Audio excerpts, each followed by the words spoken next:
All right, everybody, welcome back to the Millennial Dentist Podcast. We are live, still here at Hinman, having a great time. Super excited here. We have a fun guest, a topic that we talk a lot about the podcast, and then really just a good crew here, I think. I think this is going to be a fun episode. Yes. We got my dad back.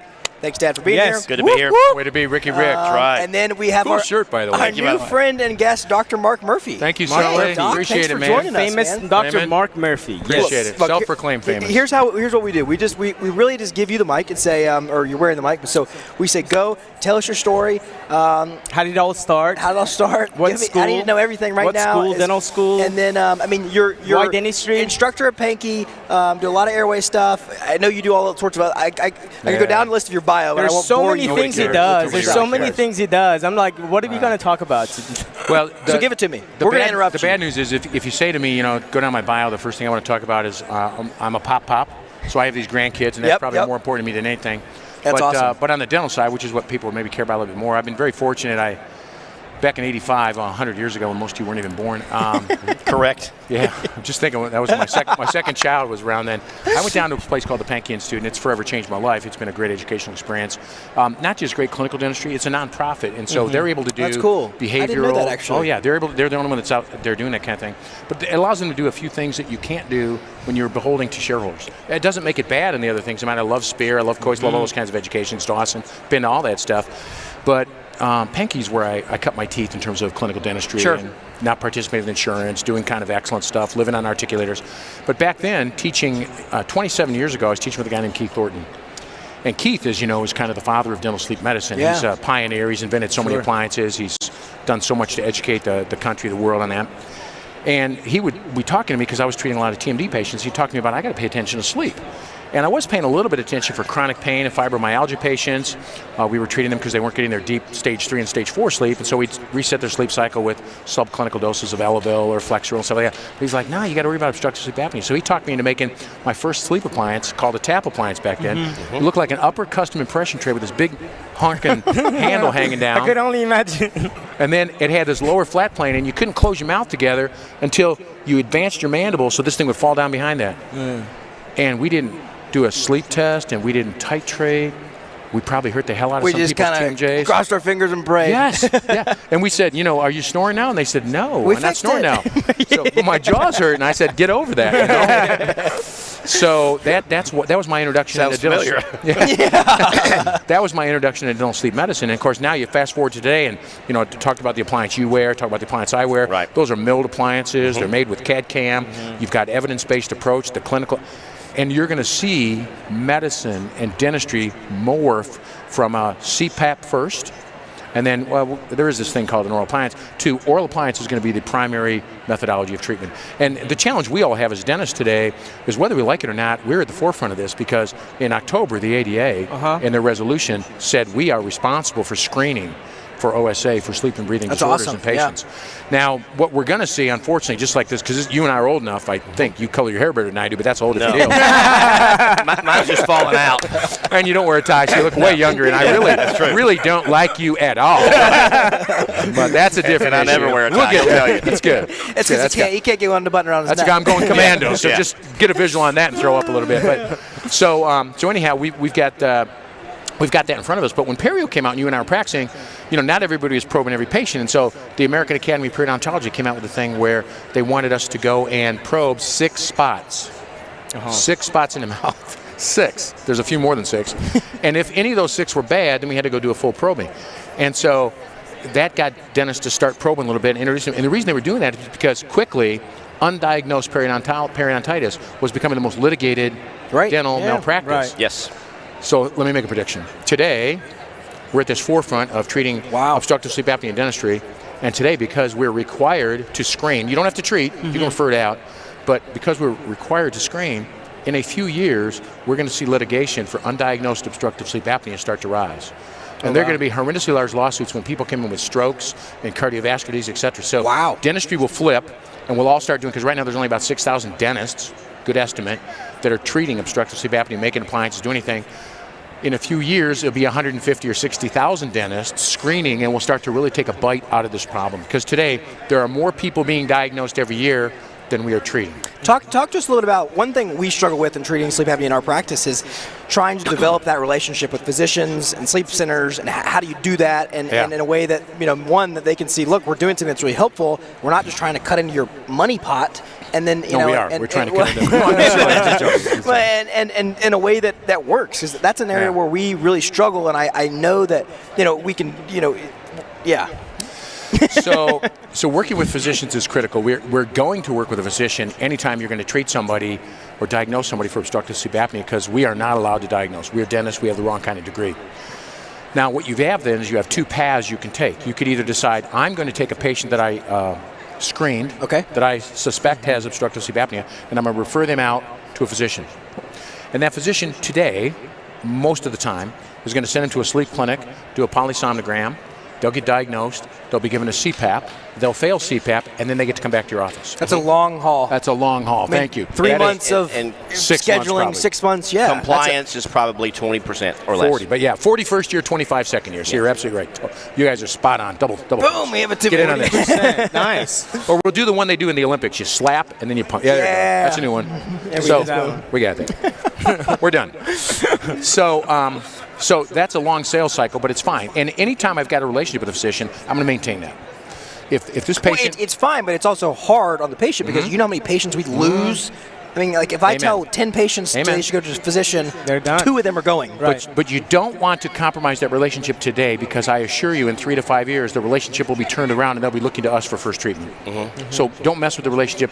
Ride that pony. And I probably have been bad about that, because we got so involved with take-home sleep tests and trying to No, I want you to do that too. But I want you to recognize there's 2 paths. This one is physician. But if I have a patient in my practice that doesn't have a pulmonologist, doesn't have a neurologist or an ENT that's sleep-centric, and I've screened them and I've diagnosed them, and I suspect they have that, I'm probably going to send them for a home sleep test. I'm going to use sleeptest.com or one of those other ones like that. Sure. And I'm going to send them for a home sleep test. They're going to get a sleep test, and they're going to have a doc in the box in some city I've never been to, that I've never met, that's going to diagnose their obstructive sleep apnea. But then I'm going to bring their primary care physician into the loop. Back in. Okay? Ken Burley, brilliant guy. He's a lawyer, dentist, treats sleep. He's like, dude, if you're going to use home sleep test and you're going to do this, bring in the PCP. So we bring in the PCP, close that loop. Now, mild, moderate, I'm going to make the appliance. Severe, we might go CPAP, or I might make the appliance. We'll decide that on a case-by-case basis. That's a slow sales cycle. I can control that. They can control the billing. We control everything like that. I prefer this cycle, but I don't want to piss off the pulmonologist over here, because I want the relationship. And currently, I have patients who are already seeing a pulmonologist. I have patients that have failed CPAP, refused CPAP. I have a patient, I talked about him in a lecture today, who was diagnosed by their pulmonologist as having obstructive sleep apnea, 58 per hour, 58 per minute. A lot of holding your breath, 58 per hour, and decided they're not going to wear CPAP. They have since had a stroke and a heart attack. Oh, my gosh. It's a story. Not surprising. No, of course not. I mean, it's very predictable. It's just a question of when. So now they roll into me and say, I want this oral appliance thing I've heard about, which would be pretty cool. So the dentist that referred them to me, I go into Sam, and I'm like, great. And now I have a new relationship with a new pulmonologist saying to this wonderful woman, hey, I'd like to treat this CPAP failure and take a shot. And she's like, go for it. Writes me the script. Yeah. Piece of cake. Now we're buds. Now I solve the problem, send them back with a low AHI number, and guess what? I'm on a radar screen. You're a hero. Yeah. So now I want that relationship. Yeah, it's a slow sales cycle. But some of the pulmonologists... Well, I'm a millennial. That's my problem, is I want it now, right? Now. Like, I'm having to get over that. And it has to be meaningful. Yeah, it does. Do you drive meaning out of that? I know, yeah, I do. I drive a lot of meaning out of I'm sorry, I'm not making fun of you at all. Really, I'm not. Not at all. Yeah, I'm sure. Not at all. So, I was so bad. I feel bad. No, you're right on. You're spot on. Spot on. Good. I feel better. If his dad says it, it's okay. That's got to be tough, the two of you working together. I'm telling you. It's awesome. It's awesome. That's great. You tell me about it later. In therapy. Yeah. So that works really well for me, and now I've got a new friend, and we can refer that and do all that kind of stuff. So it's good. Okay, my next question, which is a little bit going to bring in Payman. Payman does all this full arch dentistry, crazy you get paid for this stuff. No, I don't. I wish. Is how the edentulous patient, we're restoring more and more patients with implants. How Can we do go right deal to the with next that and question? treat that? Can we go right to the next Yeah. question instead of edentulous? So edentulous, it sucks. There's just no great way to treat those people. You look at the mouth and you say, where do I grab onto to pull them forward? Right. And so you either do the tongue suction or the tongue suction device, The tongue tucker. which is a new version. It's a digitally coming made. out soon. It's coming out soon under the Murphy brand, Millennial Murphy. And you bring the tongue forward, or you maybe pierce it and grab on with a loop. I don't know, whatever the hell you do. Strap it to their ears. I don't care. Right. That's all you got. Or you stick a couple mini implants in. I love it. Get a couple of those little 1.8s, or you get some of the ERAs or something like that. Throw it down there. Grab onto those puppies, and you only need 2. So And you can use it you're for literally little making an appliance that snaps into implants. Absolutely. So So like you can do that digitally. I mean, you could scan that in with a scan body. And Oh, pop nice. that on. So say you got a case that they're wearing locator dentures or something So, like for that. example, this is a case yesterday. Locator out, locator Pull denture out his out. cell phone here. We've got a picture. Can we look at some cases right here? No, let me show Hold you it up this. to the Let me show you camera. this. This Mine's is not the- even a real phone because This I'm like is, 61. It's not. It's just a piece of cardboard. This I patient use. has a sleep apnea. Yeah. And she's been wearing CPAP for years and years and years. Yeah. Now I give her these locators, and this is where she comes. I'm up. in. We can grab those. We'll take an appliance, and on the undersurface, we'll do the pickups just like you would on the denture. But no, what I'm trying to figure out is why is this happening to her where there's a big lesion in her tongue every Yeah, time we there put is. a locator. I And don't she know. says it's from my That's sleep. not an obstructive sleep apnea question. You're not allowed to ask. Yeah. that. I just don't know, man. This is yesterday's case. I'm like, I've got all kinds what of is things. going on? I've got all kinds of things I want to say. You should show them that picture, but that's we're probably a HIPAA violation. What about fixed implant? Didn't you Yes. just make an appliance like you would Yeah, use absolutely traditionally? right. Absolutely right. So the edentulous patients are a problem. I thought you were going to ask about payers, how you get paid for this stuff. Isn't that what you were No, about? that's a good question. That too. is another problem. Yeah. That's a big problem. So the problem is medical billing is a whole different world. It's a whole different animal. universe. So when I got started, so let's say you started January 1st, you said, hey, I've taken this class, I've been to Pankey or Spear, I've been to the ADSM programs, and I learned how to sleep. Let's go. I want to get started. I'm going to order my supplies, get a George gauge, everything like that. You're probably 3 months from being able to bill somebody. Wow. Yeah. Yeah, that's true. Actually, we've seen that. Yeah. Yes. 3 months. We're getting paid now from stuff we did in September and October. Perfect, yeah. And then and then when you go through if you decide like I did to accept Medicare, where you get paid almost nothing, but it's better. Thank you for your goodwill. Yeah. That It's like, gives you meaning. You are a millennial. we probably can't talk about fees, so I won't mention anything, but they pay $1,300. And so you go to do that, and it's like, I'm not sure that's even worth my time, but I do want to do that for the elder population Sure. if I can. And so I'm okay with that. It's going to be 20% of my patients maybe, so that's okay. But that, I got to go get fingerprinted. I got to have signage on the door. They're going to do a site visit. I mean, you got to be kidding me. Come to my house, make sure that I make my bed in the morning. I don't know what the hell they're going to do. But it's very invasive, and that's okay. I'm good with that. But for most of us, it makes sense to use a billing company, and that's what I do. And there's lots of them. There's Lion Dental Sleep. There's DS3. There's We use Brady Crossover. Billing, Crossover, Pristine, Yep. Crystal. There's so many of them out there, and they all work fine. The one we've used is probably about 7.5%, but they range from probably 7 or 8% to probably about 10 or 12. But if you're only going to do a little bit of sleep, like you're going to do one appliance a week or something like that, just get a billing company, and you're going to have to eat the 8 or 10%. Well, and my big thing, what I kind of teach and talk about is when we get into sleep is really until you can show me that you can do, so many appliances, you're going to do so much volume. Really, I kind of think that why can't you just create the value for it like a cash pay? You can do that. And like Invisalign or anything else you would do that is normal. Because to me, creating the value in sleep should be so easy, right? I mean, when you have all this, you would think. And so my thing is I don't want people to not get into airway, not get into sleep because they're so terrified of medical billing. Totally agree. That they let that be the hurdle for the dentist. That We've they don't done more cash crossover. pay than we've done probably medical billing. And because like you had, you have to stick with it for so many months, and most doctors aren't going to do that. And so then they're like, forget this, it doesn't work. So I have no problem with that at all. I would just tell you that once you get over that medical billing hurdle, which isn't as bad as it seems, it just seems bad because we've never lived in that world. Right. Once you get over that hurdle, it opens the door to far more treatment, far greater case which is acceptance. what we're experiencing now. That's our 2018 goal. And so if you say to yourself, well, I'm just going to do cash, then you're going to say to yourself, I'm going to do X number of appliances this year. And if you say, I'm going to open that up to insurance reimbursement, I'm going to do 2X or 3X. Wow. End of story. Yeah, which is huge. And because if you think of it, and I want to be careful how I say this, but we're dentists. And so we tend to talk to patients about obstructive sleep apnea and their treatment like we do dentistry. The treatment's going to be this much. Oh, I'm embarrassed to tell you how much. Yeah. And then, by the way, there's going to be deductibles and there's co-payments and it's going to cost you something and we're afraid to talk about that. I don't have any problem talking about that because I came from a non-par office. So we've been non-par since 1990, and the guy that bought my practice in 98, he's never participated in insurance. So I'm a lot more comfortable. Plus, if we look at medicine, we see all these examples where my wife, a year ago December, we were in Vegas, and she had a weird tingle in her arm, and she ended up in the emergency room. Wow. 26 hours and $23,000 worth of tests later. We had MRIs, MRAs, CAT scans, carotid Dopplers. We played drums on this. We did all kinds of stuff. And no one ever asked you. No one said your anything copay but was. pee in this cup and give me your driver's license, your insurance card. What's your social security number? That was it.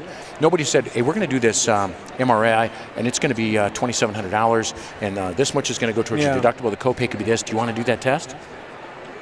So when we're talking about obstructive sleep apnea, we're talking about life and death. We are not talking about, do you want to do that filling or lose the tooth? And we should treat it that way, but we're going to be challenged to have those discussions.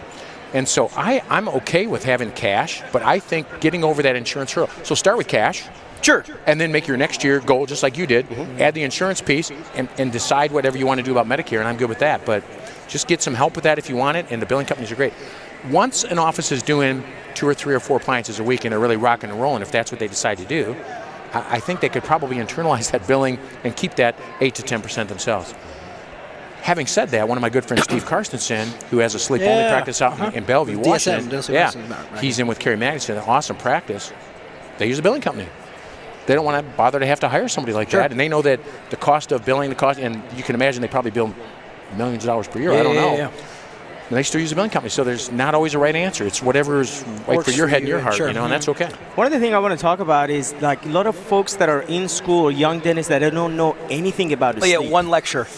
They don't know. Well, you're lucky if you got one lecture. Yeah. Right. What do you tell them? No, You didn't. No. What do you tell them that? How do they get in touch with? Or what is the perfect way or most successful way? The best way when you get out of school is to pay me a lot of money to teach you everything you need to know about sleep.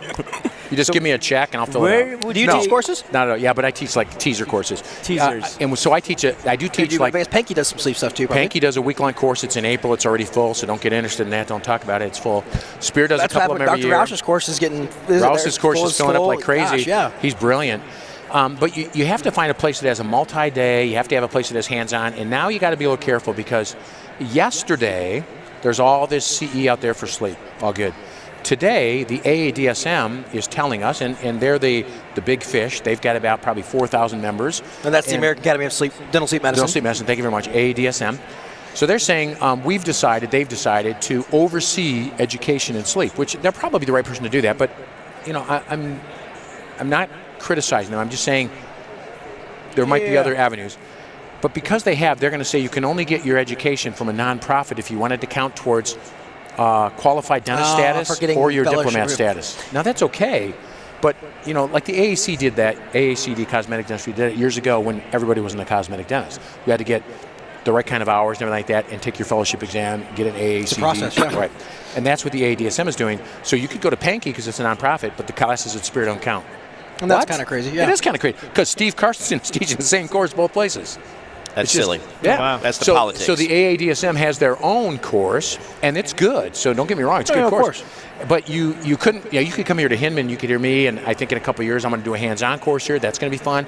But you could come to Hinman because they're a nonprofit organization. You go to your state because that's a nonprofit. But the moment you step into a for-profit entity and then you're outsourced first. So if you take a DS3 course, you take a dental group solutions or that kind of stuff, doesn't count. Or Tarun and Aaron's course, for example, would be the same way. Aaron, yeah, that's right. Aaron and T-Bone. So you're taking those courses down there. So shout out to T-Bone. What's up? Right. What's up, T-Bone? Okay. And Aaron. Sorry, Aaron. I didn't mean to leave you out.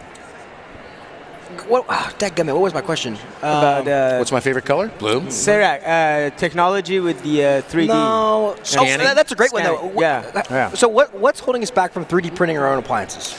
Well, first, the porosity of a printed appliance is a problem.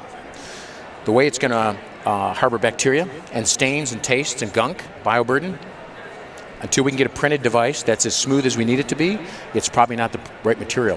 Which is a big deal. I've had my Optus Sleep for 18 months. And it looks brand new. And it looks as clean as it does. See? It tastes the same as good.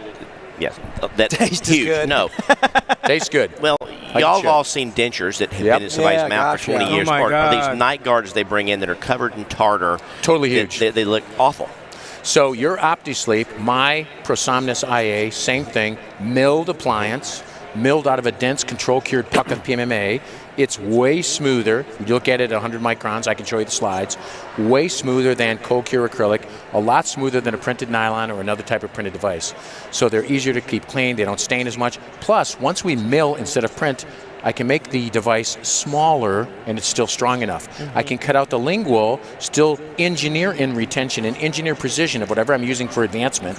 I can mill that in precision-wise, and I can have a smaller device that has more room for the tongue. And isn't that what I'm trying to do? Exactly. Make room for the tongue. So not being critical, because there's some other great appliances. They all work. I use some of those other appliances too. Hey, shout out to Panthera. Kim Solomon walking by. He didn't hear me. That's too funny. One of the printed devices over there. Oh, that's funny. So yeah, they've got great products. Pardon? They have great products. Oh, they do. The milling. Oh, they got some great mill bars and everything like that. Crazy milling bars and angulated abutments. They do. That's funny. Yeah. There's even, if you want to talk about bars for a second, there's a booth here you should check out called Preet, Precision Attachments. Oh yeah, they're awesome too. And they make a printed bar. No one else can do that, where they can mill in undercuts and stuff like that you want for the materials. I'm not milling, but print in undercuts. It's wicked cool. Anyhow, you check that one out. So anyhow, all the different materials, stuff like that. So what we're going to see is today we've got all kinds of cold cure devices. Today we have some printed devices. We have a couple of mill devices. There's a few more that will be coming on the market. In 5 years, 10 years, they'll all be milled. Because what you can do in CAD/CAM with precision is awesome. And then you can design in little features that one patient needs a disc occluder, or one patient needs an open airway, or they need elastic hooks to hold them together. Well, we can just mill that in. Yeah. And so at Prosamis, they can make that, and they have this iterative advancement. They call it with monogram features, that you can add any of those features you want, and that way you can take the phenotypic expression that a patient has and design that into the device. And then, just like your OptiSleep and my IA, 2 years from now, 4 years from now, 6 years from now, you lose one, you break something, press a button, make a new one. Mill a new one. Yeah, no more impression, no more gunk in your mouth, no more bite, all cool. Are you still wearing your appliance every night? Every night. For folks who had no idea what we were talking about, Dr. Sullivan, Rick, he had, in what episode was it that we talked about sleep apnea and he being actually a I don't know, patient? somewhere back in the beginning. Right. Yeah. That's a HIPAA violation. I get Well, he talked permission. about I get it. permission. So Yeah. that's my entire office, and we have 4 hygienists that we work with. Okay. He and I work with partners, and we have 4 of the Medibite Junior take-home tests. Beautiful. And I tell people, check them out like library books. We don't charge for it. It's a screening procedure. Awesome. They come back. We've got Aubrey is our rock star. She runs the sleep center. Fantastic. Basically, she does the scanning, the delivery, and I'm the before and I'm the poster boy. I mean, the entire office has seen my from results. an OSA standpoint, you're the poster boy. Yeah. I have to let him have a little bit of moment, but but that's been part of our success with it. Is people, I'm walking there going, I have a certain amount of passion because. It's life-changing for you to life changing. It is life-changing. No question. I was hitting sleepy bumps when I would drive. They would come into the office and I'd be my head on the keyboard to sleep at lunch. The Z, and it was crazy. Well, and the bigger thing we did too was we started testing all our team. We wanted to test. Good. All our team's spouses, you want to test, and so then all of a sudden it's like, well, wow, you got. So then they're talking about it, and it becomes a lot more apparent. It's real. Selfishly, I have another question. Okay. How important do you think it is to go through the process with AADSM to do the fellowship and the diplomat and all that sort of thing? Do you think? Where does that really look good to physicians? Is that where the next level of that is, or what's the importance of that? And talk about that a little bit. So the AADSM is actually an offshoot of the ASM, the Academy of Sleep Medicine, which is a medical group. So I think today, and probably for the next few years, foreseeable future, I would say that it's very important to try and adhere to those guidelines. I would certainly do it. I would encourage anybody who's going to treat any number of patients to try to achieve diplomat status. Cool. I just think it's going to give you especially in the And early going. you got to go into sleep labs. Like, it's pretty involved, isn't it? You got to do much stuff. It's crazy, but it's worth it, because if you want to progress today and work with physicians today, and you want to get ahead today, I think there's parts of this that you might even feel like you're playing the game, but you got to do that. You got to play that game. Sure, I get that. Tomorrow, in 3 to 5 years, I think it's going to be a different world. But if we're talking about today, I think you do. But I think we come back and we take the same conversation in 3 years, we're going to have some very different conversations about some of the same topics, because things are going to evolve. In 3 to 5 years, physicians are going to be looking for a sleep device first and a CPAP later if it fails. And payers want to pay this because it's cheaper and it's more effective when than CPAP. when they start seeing that, then it'll really change. You're exactly right. The insurance company gets the on board. compliance is so much higher that even though the efficacy isn't quite as high as a CPAP, the overall effectiveness is higher. The mean disease alleviation is better. Wow. And there's all kinds of metrics that the studies are showing. With the mill devices, we've got less side effects. There's no tooth movement. We can go on and on. It's just a whole new world, and that's going to be very disruptive to treatment. I think a huge point of this, too, is we're starting to act like physicians and not dentists. Amen. And for those of us who are not millennials, I've practiced 30 years, you've practiced more than that. As things start to get to the point where, hey, maybe I'm not where I can practice as long as I could once, or, when I'm 65, I can do sleep all day long as I want to. Amen. Because it's not endo. It's not backbreaking. It's not backbreaking. I'm 61, and now that I don't practice as much anymore, now that I'm basically just doing sleep, I don't want to pick up a high speed anymore. Yeah. I want to pick up a low speed and grind in some acrylic if I have to. Yeah, and I still enjoy. I'm still running wide open with him, and trying to outproduce him is my goal every day. And he needs to take more vacations. I don't take enough vacation. But I mean, it's not a competition. I know, right? That's a baby boomer thing. Come on now, lighten up. Yeah. But I definitely realize the advantage that's going to have to me as a senior dentist down the road. It's huge. Well, dentistry is a rewarding profession. There's no question about it, and we're all very blessed to have this incredible profession and this incredible opportunity to do things for patients. And when we change a smile or we get somebody back into normal function, that feels awesome. But this takes it to another level. 100%. When you see somebody's hypertension that wasn't responding to medication, or you see their depression fade away, you see their arrhythmia medications, their heart medications, you see them lose weight, oh man, it's powerful for you and your team. And the fact that we actually get to get paid for that is pretty darn cool. Yeah. I would always say that even though the math is really good, in terms of the cost of the appliance, I don't know what y'all charge, but when you look at some of the nationwide statistics, you see a lot of $3,000, $3,500 charges for appliances. We need to raise our fees. Some other billing stuff, pardon? I said we need to raise our fees. Yeah, we're cheap. Yeah, you do. And where I'm at, Blue Cross probably pays about $2,500 and Medicare's paying $1,300. It's not about the money, because anytime you put the money first and you start to line up what things are going to do, I'm going to tell you, either it goes bad or you make a lot of money, but you never feel it good in here. Sure.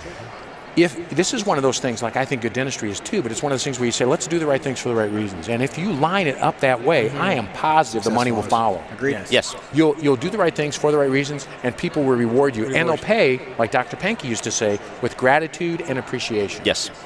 Man, it doesn't get any better than that. That was good. It does. That was I like very that. good. I Doc, love it. thank you so much My for pleasure. joining us. Yes, This thank has been you a so blast. much. Thanks, We'll have man. to do this Thank again you. sometime Appreciate it. because I would love to get more clinical, more details. We'll have to call you up and, Happy and do to. this remote sometime. So be Yes. fun. No problem. Hey, thanks so much. Thank All you right, so everybody, much. work smarter, not harder. We'll see you later.